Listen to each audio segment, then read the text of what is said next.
I am Amanda Wacker. Hola, I'm Lennice Castro. สวัสดีค่ะ I'm Asama Lekbua.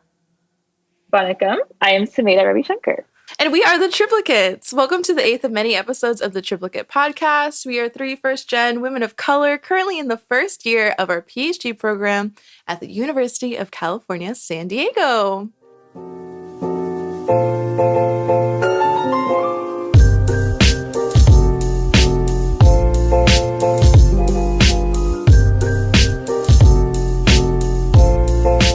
Last episode, we celebrated Women's History Month by talking a little bit about women in our lives that helped us get here. This week, we have our first guest on the show. Yes, we have another wonderful woman in STEM here to impart some knowledge onto us and all of our listeners about choosing a thesis lab. Welcome to the show, Sumedha. Hello. Thank you so much for having me. It's such an honor to be here. As I said, I'm Sumedha. I'm a third year PhD student at UCSD. And I am in Cresta Madigan's lab, and we study infections that affect the nervous system. So bacteria that get into your brain and wreak havoc. And I'm from Tucson, Arizona. I did my undergrad at Berkeley. Go Bears. And yeah, I love science. I love being a woman in science, and I love being a woman of color in science. So yeah. Yes. Okay. Triple threat. I love that. And thank you so much for joining us today. We're very excited to chat. So we are coming to the end of, or close to the end of our rotation season. And something that is on our minds all the time is, how the frick am I going to choose a lab? But you've already gone through that. So do you want to speak about a little bit about that? Maybe we can start with how many rotations did you do? Yeah. So first of all, I can empathize with you all. It's very stressful being in rotations, right? Because you're not in a stable lab, constantly changing things. But it will get better. And once you join that lab, it's totally worth it. So when I rotated, I did 4 rotations. And I rotated in the lab that I actually joined twice. And so it's hard finding that balance of like, okay, well, what lab do I want to join? How many labs should I rotate in and all of that? But when you're in a lab, you'll know by 6 weeks, is this the lab I want to be in or not? And I rotated in the same lab twice just to make sure. And I knew, that first week back, I was like, oh, I'm so happy to be here. That's the lab I want to join. About rotating twice, I actually have a question. Did you, for the listeners here at UC San Diego in Biosci, 4 rotations is the set amount of rotations you have to do, and then you can do 2 other ones. But in terms of you, Sumedha, did you rotate in the lab like twice in a row? Did you rotate in the beginning of rotations and then at the end? Yeah, that's a really great question. So I rotated my 3rd slot in the lab that I ended up joining, and then the 5th slot again, just to make sure. And this is because my 4th rotation I also loved. And so I had these 2 labs that I really loved. And so that's why I wanted to double check. I kind of was leaning towards the lab that I joined, so then I did both. And it worked out really well because my thesis project now encompasses some of the research from my 4th rotation. And so in that lab, we worked in phage. And so my current lab does not work on phage, but I'm bringing in the phage into my current lab. And so that's actually a really great thing about rotations. Even if you don't join a lab, you can still collaborate with that lab, or you can even be co-mentored, which is super awesome. And so there are many opportunities to still bring in the knowledge or the techniques that you learned in other rotations. And if you're looking for committee members, a lot of people usually pull from their rotation labs. That is a good point. Committee members is like not even something on my radar a lot of the time. I'm just like, oh, I'm just trying to find a lab. And then it's like, boom, okay, now you have to find a group of people that are going to support you for 5 years. Go for it. So what were you looking for when you were rotating that like made these 2 labs really stand out and were like, okay, this is what I want to be involved in. This is where I want to be. Yeah, that's a good question. So I feel like I said this a lot during recruitment weekend, but like the vibes, like, did you vibe with that lab? Like, do you feel like this is where you can fit in? And that was like that's the biggest thing. It's like you're gonna be around these people for 6 years, right? Hopefully, not any longer than that. But and for me, it was like, do I fit in the lab? Do I like the people I'm around? But the biggest thing for me was the PI.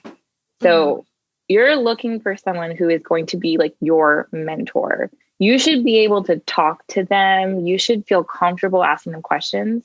And I think for me, I wanted a female mentor because I don't always feel like super comfortable talking with like an older man, especially older white men. Sometimes it's intimidating. And I was looking for a strong female mentor. And my current PI is a strong female mentor. And so for me, it was really great because I felt like I could genuinely talk to her. I have cried in her lab before, and that was really important to me because life is hard. And I don't even just talk to her about grad school. Sometimes I'm like, I am struggling and I need to talk to someone, and she is my mentor. And so she is there for me. And that was really important for me because there's so many things that happen, and you want a mentor who is going to guide you and teach you science the right way. And I really felt like she was going to do that for me. So that was really important. And then finally, the research. I'm a microbiologist by training, and I love bacteria, and she works on some pretty dope bacteria. So I was like, yes, give me the bacteria. And another really important thing to consider is model system. So I worked on mice as a tech, and I hated it. Oh God, I hated it so much. And so when I came into grad school, I was like, I think I'm going to avoid mouse labs. And she works on zebrafish, and I was like, yes, zebrafish, they're amazing. And so that also played a part for me, I think. So you mentioned the vibe of the lab, but sometimes you can't really compare labs because maybe some labs are older than others, some labs have more postdocs than grad students, some labs have no one. How would you compare those realistically? Yeah, that's a good point. So one of the things that I was told to keep in mind is that, a lot of the other lab members can be temporary. Like if you join a lab and you love the text or something, but then they leave in a year, they're gone. And so you're right. That is a good thing to keep in mind, which is why I think the PI makes a huge difference because they do set the tone for the lab, right? So if your PI is fun and has good work-life balance and that kind of thing, the people who join the lab will also tend to have those traits. And so I think you can see the kind of people your PI wants to hire and take in, and they will kind of mirror that. And it depends on how big the lab is as well. Like, do you want a big lab? And some people vibe better with bigger labs, or like, do you want a small lab? And I think if you join a small lab, they'll probably end up staying a similar size with like the turnover rate. But if you join a big lab, that lab is probably going to be big for a while. So I think that also comes into play, like number of people. So I guess time-wise, I don't know where you fell into when joining labs, like in the Madigan Lab. Were there people already in the lab? Were you one of the first? Yeah, so I actually had a unique situation because my PI actually joined the university after I did. So I joined in September 2018, and she joined in October of 2018. So her lab was brand new when I got here. So there was 2 techs in the lab. One of them is now gone. But we still have our we call her the fish czar. She's amazing. She's like takes care of all of our fish and like keeps them healthy. She's really awesome. But yeah, it was just 2 techs and my PI Cressida. And so myself and Megan, who's the other graduate student in my lab, were the first ones to join. And so we're her first grad students. What has that experience been like? Because some of us are rotating in brand new labs, and it's kind of like, I'm not sure what we're getting ourselves into. Yes. Okay. So to be like brutally honest here, it is very different than joining an established lab. And I'm going to say that because I have worked in, like, as a tech, I worked in a very, like, my PI had been a PI forever. So when you're new, right, the lab is just getting started. Like, we don't even have, like, we didn't have any restriction enzymes, right? We had nothing, no primers, no Taq polymerase, like nothing. So it's on you to like find everything, get everything up and running. So, and there's no postdocs, right? Like usually you go to a postdoc or like an older graduate student, like for advice. but we don't necessarily have that, right? So you're kind of on your own in terms of figuring out what's the best way to do something, like who do you go to advice for? And so I will say, when you are a new graduate student, you become very independent very fast. And you're essentially like setting up everything.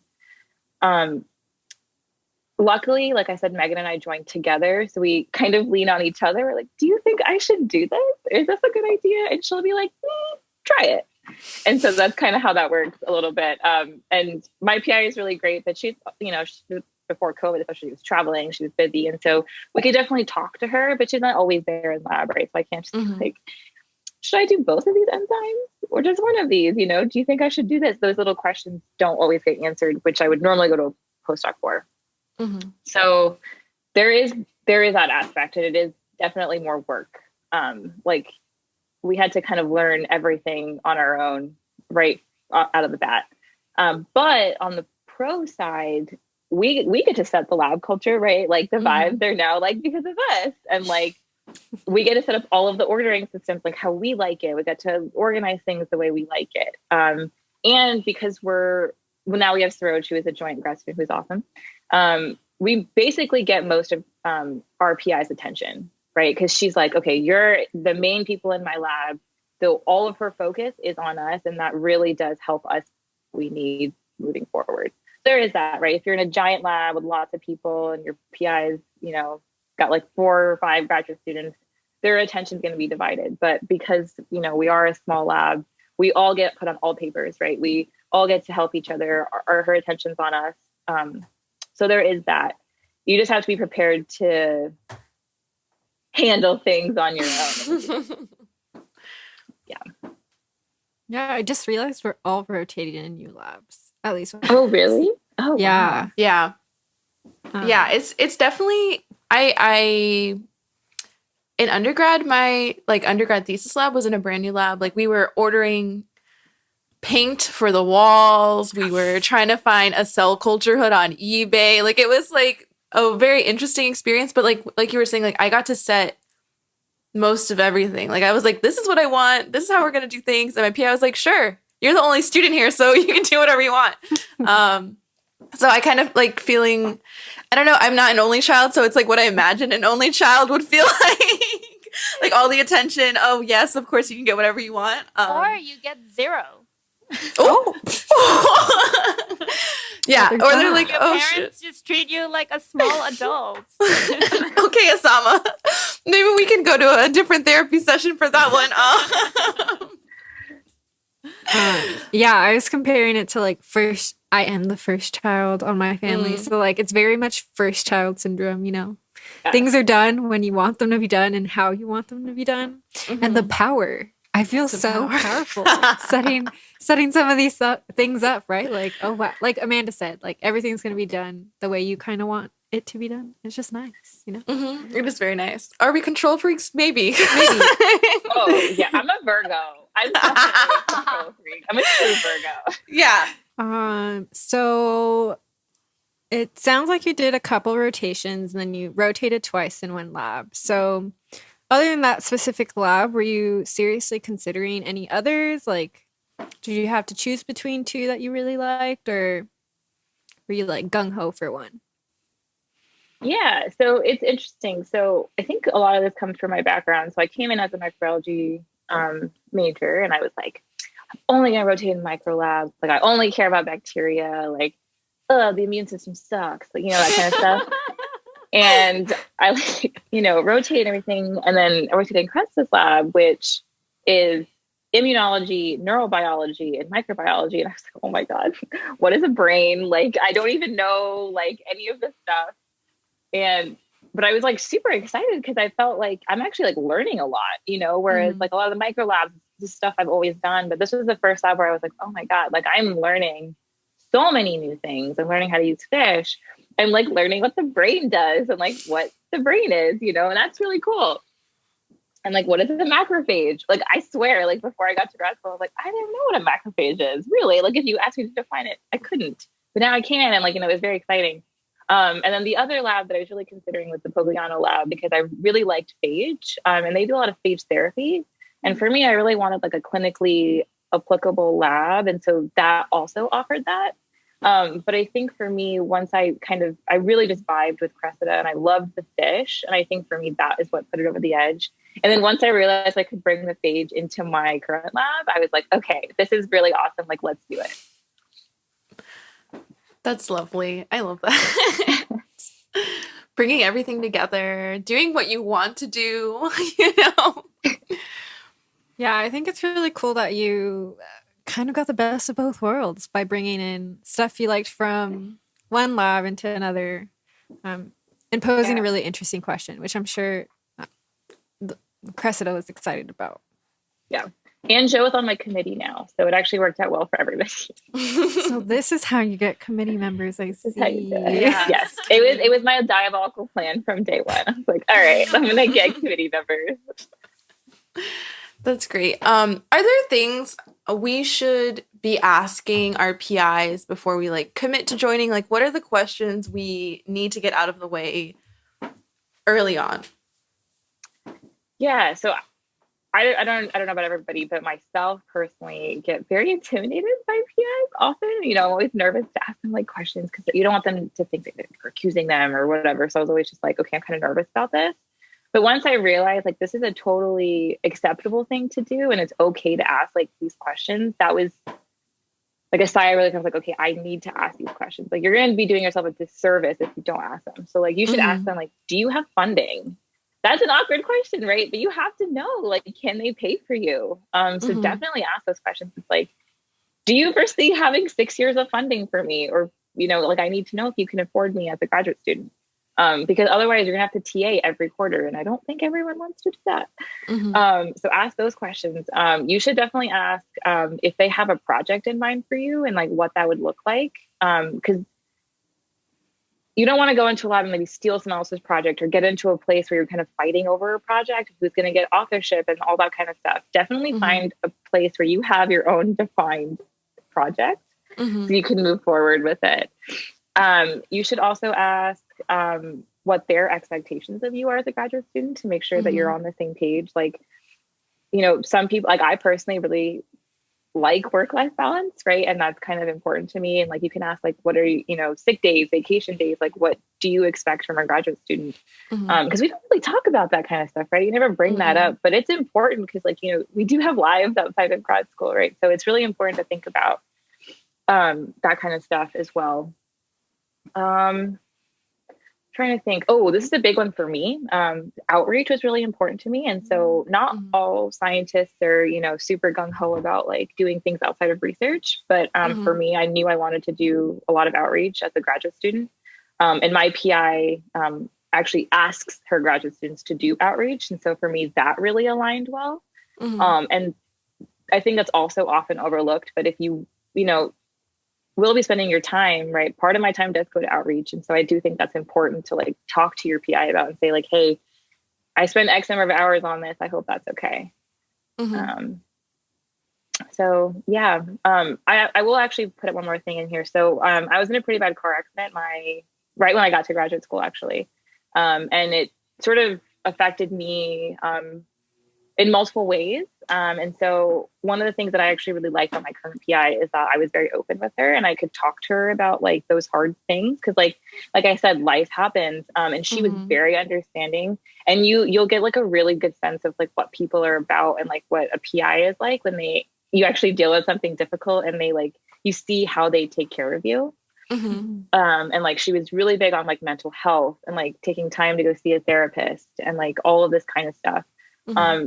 And I don't know if all PIs are, you know, super great about mental health, but like it should be important to the PI. And so I definitely bring that up, and she was very open about it. So yeah. I remember Cressida sharing about how she was like going to have a therapist appointment later in the day, like during recruitment. I was like, wow, this is a professor being open and positive about her mental health.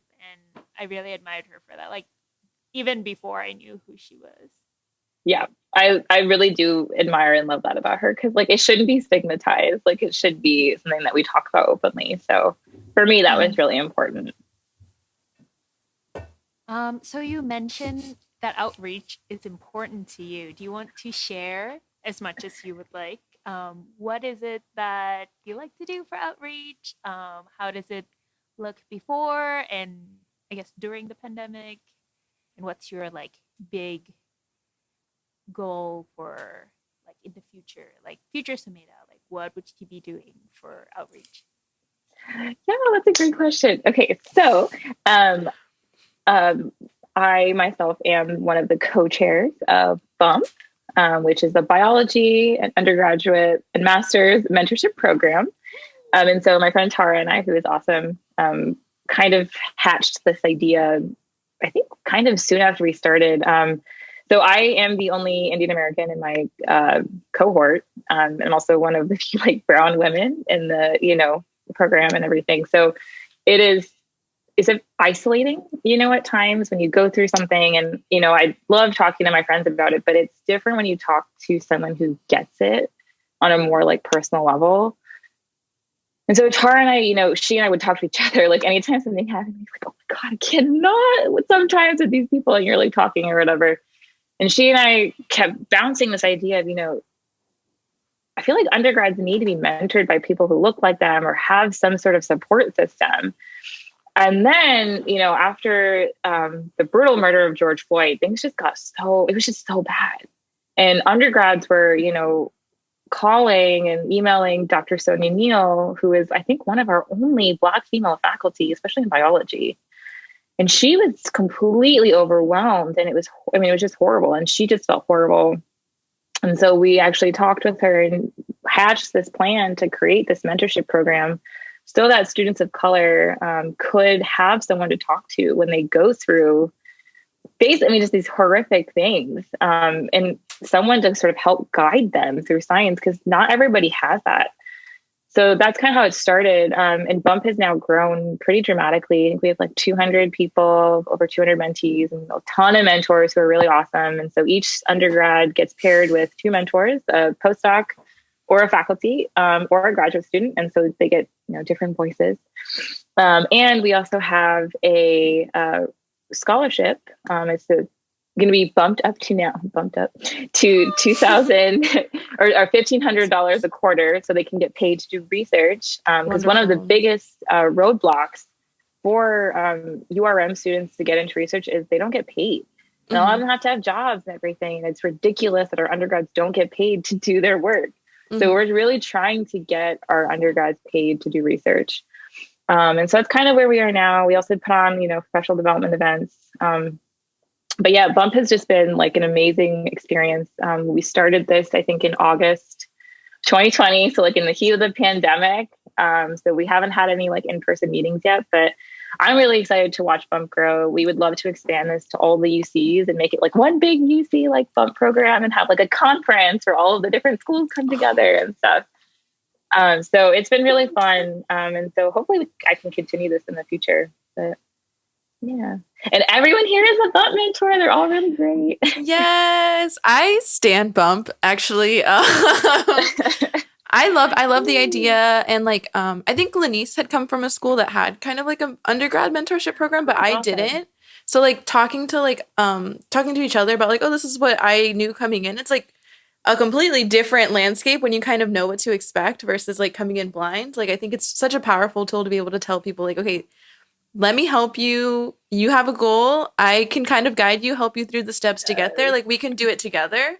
And I love that you guys have thought of this and that you guys are implementing it, and it's so well received and people are really enjoying it. And like, we love to see it, basically. Yeah, that means a lot. It's so sweet. That means a lot.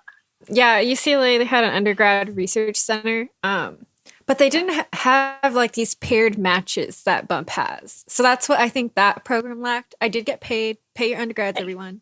Yes.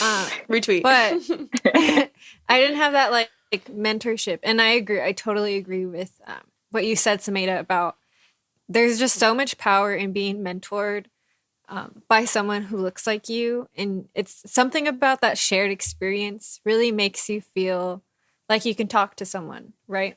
But yeah, I'm sure, Asama, were you going to say something? Go ahead. Oh, yeah, I have 2 things. One, over the summer before I started school, when I heard about BUM, I was like super excited. And then I sent the donation link to everyone in my family.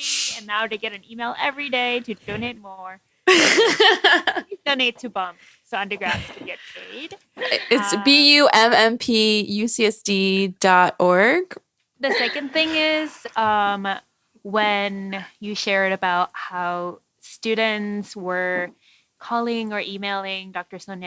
Sonia Neal to talk about their experience, and they don't really have anyone who looked like them to go to, especially in this space. I recently felt that when there are violence against the Asian American community, and even though I'm technically a mentor in BUM, I feel like I could reach out to other mentors in BUM to just talk about, hey, like, this is making me feel not great, and I have a lot on my mind, and everyone has just been super open about it. So it's also helping the mentors connect to like other mentors, which I think helps everyone.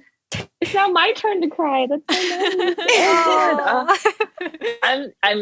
I'm so glad to hear you say that. Like, we just want to create a community where, like, anyone can like talk about what they've been going through. I mean, the hate against Asian Americans has just been absolutely horrifying, and it's just not okay. So I'm really sorry that you're going through that. We all cry. It's okay.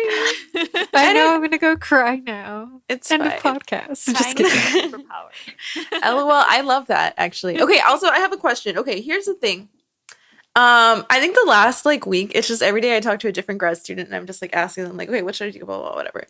I realized I am a crier. I don't think I've cried. I think I've cried in lab like maybe twice, and it's only when I'm like really frustrated. Once I got bit by a mouse, and like that, the shock of it all, I dropped the mouse. I just started tearing up. It was just like an automatic reaction to like, what is going on? And then I think, I don't know, sometimes when things go wrong, you're just like, oh, I gotta cry, and then I'll do it. But like, let me cry first. How do I tell my PI, I'm a cry, but it's okay? Should I tell them up front? Like, how do I, because I know this is who I am, like, I know who I am. I know I can get through it. I just need to be like a little teary eyed at first, but we'll get through it. Like, do I tell them? What do you think? Yeah. So this is, I mean, I might be biased because, like I said, I have definitely cried in my PI's office. Being like, oh my God, I don't know why it's not working. And I'm just crying because I too am a crier. And so I think she I didn't have to tell her, she just knew. This one's a crier. So she always says, like, this one's a crier. But like I think it all comes down to how like comfortable you feel with your PI. Like I think my PI definitely was like, okay, I was like, I'm gonna cry sometimes, and I swear it's just because that's just who I am. I'm not upset. I just need to get it out because like it's just gonna happen. Yeah. But I personally am on the side of like being open and honest and like telling them how you feel. So if that's how you are, I'd be like, look, this is gonna happen sometimes. It's all good. Just let me cry. Yeah. I definitely feel you on being a crier, though. Like, not adding any rotation, but I definitely have cried. One of them. But let's be honest, these rotations, they burn you out. Sometimes you just need a good cry, and you're like, all right, let's go. Yeah. But there's no shame in crying. There's no shame in crying. Yes. You can have emotion. You cry if you need to. If that helps you get it done. Yeah, Go ahead. I cried in front of my rotation PI, and he took it really well. Was it this really rotation? Good. What happened? You were just like frustrated, or they listen to the podcast? Oh, well, you're just gonna at her like that. It's fine. We're friends. If it's satisfied. But I said he took it really well, so I really am thankful for like that safe environment already, even though I'm not part of a lab yet. Yeah. That's so nice. Yeah, we love safe environments. Yeah, safe environments only. Yeah, safe environments only. Yeah. And I don't think this is the first time you're gonna cry in like 6 years. So like, if you feel comfortable doing that, like in front of your rotation PI, then they'd probably be like a good PI later on. Sumedha said, buckle up and get ready. I'm not gonna lie to you. Yeah. This actually reminds me of our episode where we were talking about professionalism. Ooh, girl. I was wondering, Sumedha, since you have been at this for a bit longer than we have, how, well, according to us, crying is normal and cool and everything, but do you think there's still this stigma of showing your emotion, being honest, being open in academia, and how would you navigate that world? Because not every PI is going to be, the best. Yeah, this is a really good question. I feel like a lot of this comes down to the idea of like professionalism in general, and a lot of it is rooted in like sexism and racism. Say it, my girl, say it. Yes. So I just feel like we just need to move away from that idea because it is just negatively impacting us. And as women in science, like we should be allowed to cry. And you know what? If someone wants to judge me for that, that is their problem, not mine. Like I'm still getting my work done. I'm still a productive member of science, and I should be allowed to do what I want. And I feel like the only way we're going to change that is by being unapologetically like who we are and saying like, you know what, I had to cry today, and that had to happen. And if someone comes at you, you can open the door then to have a conversation saying, why do you think this is not professional? Like, did I do something wrong? I'm in my lab, in my space, and I'm coming to you privately, like to have this conversation. And so I think a lot of this is like, again, like I said, rooted in sexism and racism. And so we have to be the first out to make that change. Right. And so if someone has an issue with that, again, that is their problem, not yours. Like you are doing you and you are living your life. You're being a badass woman in science. I'm allowed to say that. Sorry. Yeah, you are. Go ahead. It's fine. So like, do you, Yes. Okay, so that was Sumedha's TED Talk. Thank you, Yeah. everyone, for coming. Thank you. Yeah, I love everything you said. And I think Asama she was going to comment. Oh, wait. I had that thought. I was like, plot twist. This interview is just a bunch of Sumedha's elevator pitches. Yes. Yes. Would you have done anything differently looking back now? Interesting question. Okay.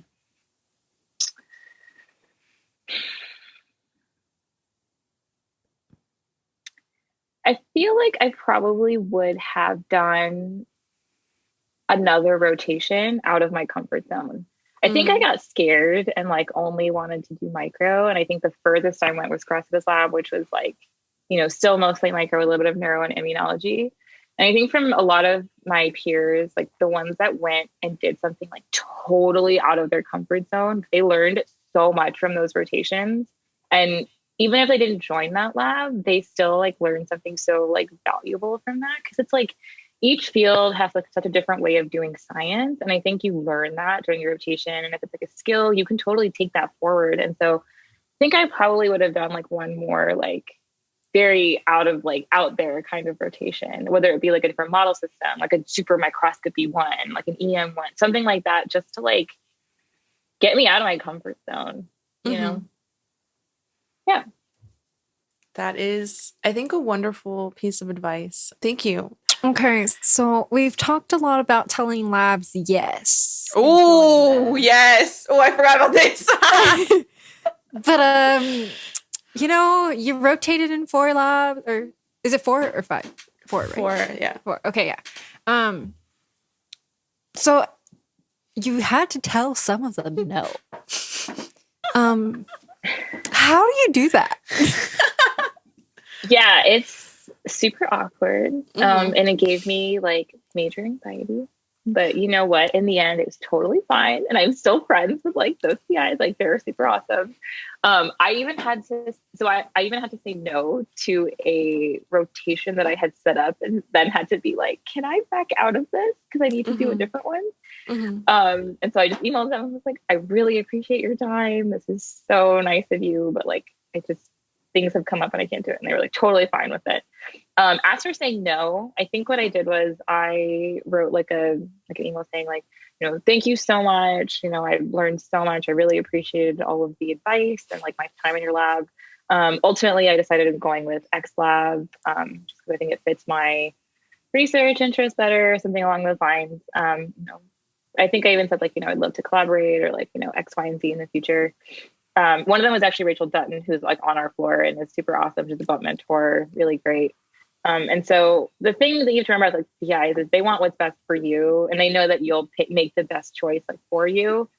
And so they're just like here to support you, and they'll be happy to be on your committees. They're happy to like do, collaborations and everything. So they do not take it personally. They're like, yeah, I'm so happy you found like the right lab for you. And then, it's fine. But definitely email them and like say something. Don't just like ghost them, because that would not be so good.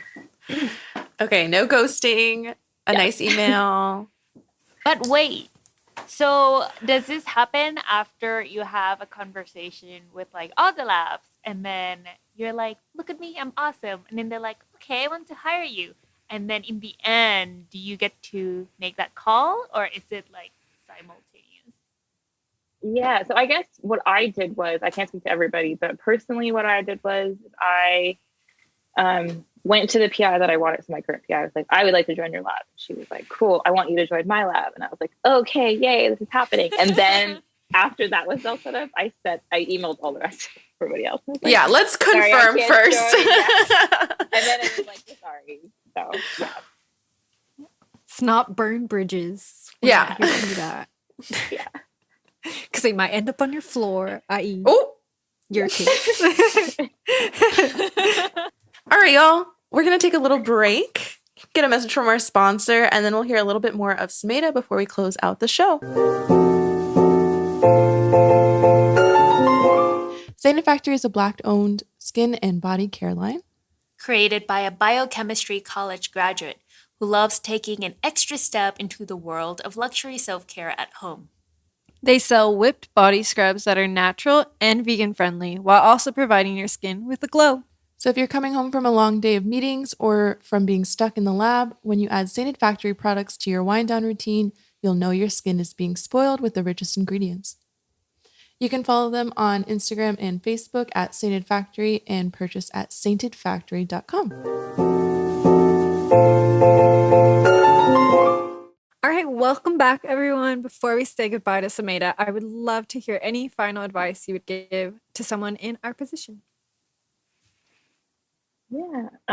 Well, okay. So I would just like to say you are all doing amazing, and you are huge assets to UCSD's PhD program. So like, keep doing you. You are amazing. And any lab would be very lucky to have you. So like, always remember that. And you are interviewing every lab just as much as they're interviewing you. So like, don't ever like think like, oh, I'm not good enough. No, because you're amazing, and like, they'd be lucky to have you. It's just about whether or not you feel like you fit in there. Right. So definitely like, don't make the decision lightly. Like it's a huge decision, and that's okay. Just like, think about, are you going to be happy here for 6 years? And I cannot emphasize this enough. Like, find a PI that you vibe with. Like, you should feel comfortable talking to your PI about like anything, especially science, but find someone who you feel good around, who respects you.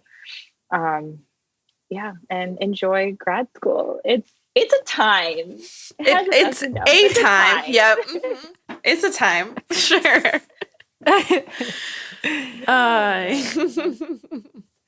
What did I get myself into? Yeah. The vibes. You got yourself into the vibes. It's fine. Okay.